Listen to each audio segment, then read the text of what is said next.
Assalamualaikum warahmatullahi wabarakatuh. Halo teman-teman. Di sini ada soal yang pertama, buktikan bahwa bilangan 11 merupakan bilangan prima. Nah, soal yang nomor 1 ini kita dapat menyelesaikannya menggunakan saringan Eratosthenes.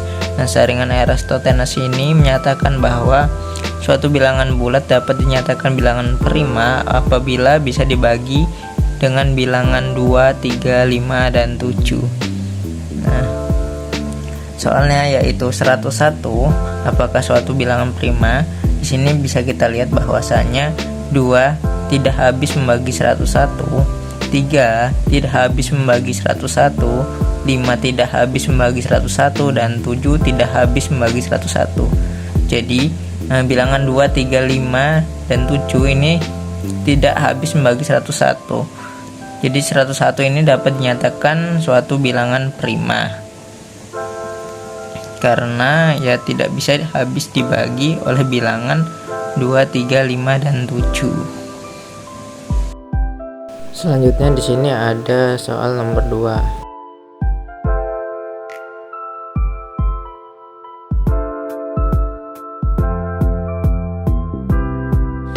Nah, lanjut ke soal nomor 2.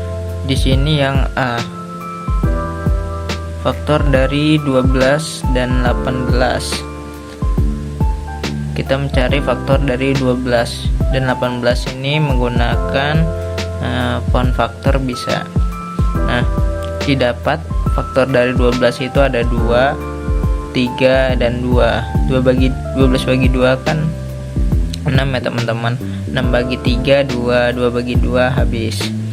18 bagi 2 9, 9 bagi 3 itu 3, dan 3 bagi 3 itu habis. Jadi faktor 12 dan 18 itu ada 2, 3, 2, 2, 3, dan 3. Nah, ini bisa kita pangkatkan 2 pangkat 2, 2 pangkat 2, dan 3.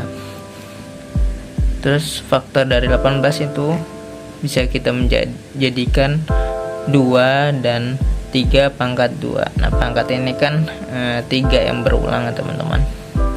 Nah, cara mencari FPB nya itu adalah bagaimana sih? Nah, ingat, jika kita mencari FPB itu kita mencari nilai minimum atau nilai terkecil dari pangkatnya ya teman-teman, dari pangkatnya.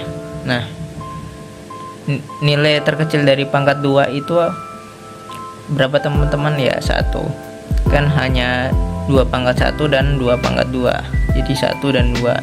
Nilai terkecilnya yaitu 1, jadi 2 pangkat 1. Lanjut ke 3. Nah, pangkat nilai, nah bilangan 3 ini hanya mempunyai pangkat 1 dan 2. Nah, nilai terkecilnya yaitu pangkat 1, jadi 3 pangkat 1. 2 pangkat 1 dikali 3 pangkat 1 hasilnya 6. Jadi faktor persekutuan terbesar dari 12 dan 18 yaitu 6. Nah, soal yang B itu kita membuktikan bahwa FPB membagi sisi kanan sebesar 25. Nah, FPB nya itu berapa teman-teman? Ya 6. 6 itu apakah bisa membagi 25? Ya tidak bisa. Jadi 6 itu tidak membagi habis 25. Jadi tidak terbukti ya teman-teman. Yang jawaban yang B itu tidak terbukti. Lanjut soal ketiga, buktikan bahwa jika P adalah bilangan prima, maka untuk A elemen Z atau A untuk bilangan bulat Z, A pangkat P kongruen A modulo P. Jawab. Nah, ambil sembarang bilangan prima P dan sembarang bilangan bulat A, maka FPB AP sama dengan 1 atau FPB AP sama dengan P. Jika FPB AP sama dengan 1, maka menurut teorema 6.2 diperoleh bahwa A pangkat P-1 kongruen 1 modulo P. Nah, jika kedua ruas dikalikan A maka diperoleh A pangkat P kongruen A modulo P. Jika FPB AP sama dengan P, maka P membagi habis A, sehingga A kongruen 0 modulo P, dan A pangkat P kongruen A modulo P pula. Nah, jadi kita telah membuktikan bahwa A pangkat P kongruen A modulo P untuk setiap bilangan asli A. Lanjut soal yang nomor 4. Buktikan bahwa yang pertama ada 45 kongruen 9 modulo P. Nah, yang kedua sederhanakan 72 kongruen X modulo 15. Nah, jawab. Yang pertama, M membagi A min B atau modulo membagi habis A dikurang B. Nah, M-nya ini kan yang pertama ini kan M-nya belum diketahui teman-teman. Jadi M membagi habis 45, A-nya 45 dan B-nya 9. 45 dikurang 9 itu hasilnya 36. Nah, berapa sih bilangan yang jika dibagi 36 itu habis? Ya, betul sekali, 12. Nah, 12 ini membagi habis 36. Jadi 45 kongruen 9 modulo 45 kongruen 9 modulo P atau modulo 12 itu terbukti. Soal yang kedua, 15 membagi habis 72 dikurang B. Sama rumusnya seperti yang ini, M membagi A min B. M-nya 15 membagi 72 dikurang B. 15 membagi 72 dikurang 12. Kenapa 12? Karena 72 ini bagaimana caranya agar bisa dibagi dengan 15. Nah, jika 72 ini kita kurangkan dengan angka 12, itu kan bernilai 60. Nah, 15 ini membagi habis 60. Jadi 72 kongruen X modulo 15 itu bentuk sederhananya adalah 72 kongruen 12 modulo 15. Jadi X nya ini bernilai 12 ya teman-teman. Lanjut soal kelima. Selesaikan sistem kongruensi berikut menggunakan teorema Cina. Nah, di sini ada X kongruen 2 modulo 3 dan X kongruen 3 modulo 5. Nah, jawab. Kita substitusikan X sama dengan 2 plus 3K.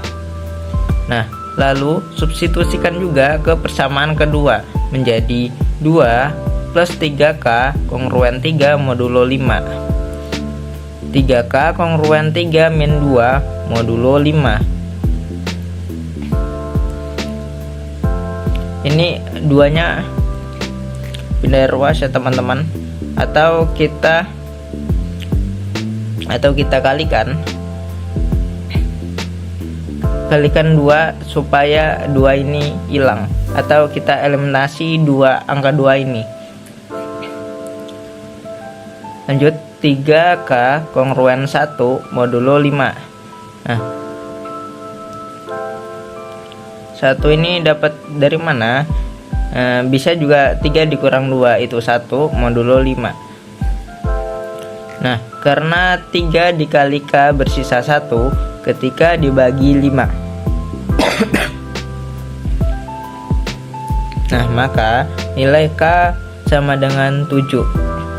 Kenapa 7? Karena 3 dikali K sisanya 1. 3 kali 7 kan 21 ya teman-teman. 21 itu jika dibagi 5 itu bersisa 1. 21 dibagi 5 kan 20 ya teman-teman. Bisa 20. 5 kali 4 kan 20. Nah, jadi 21 dikurang 20 kan bisa 1. Bener ya teman-teman. Jadi nilai K-nya ini bernilai 7.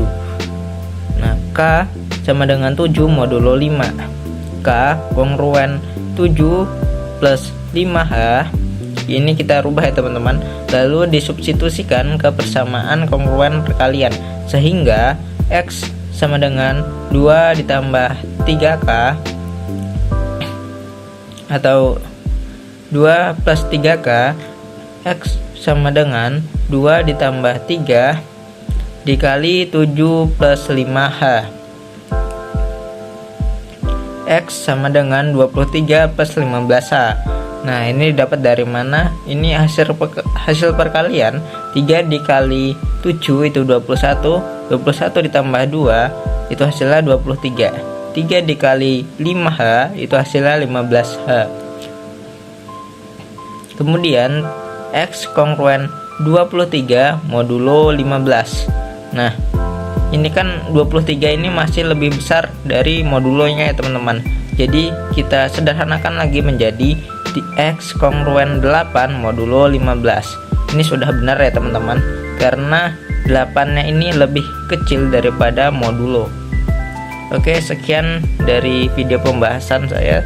Terima kasih telah menonton. Sampai jumpa di video selanjutnya.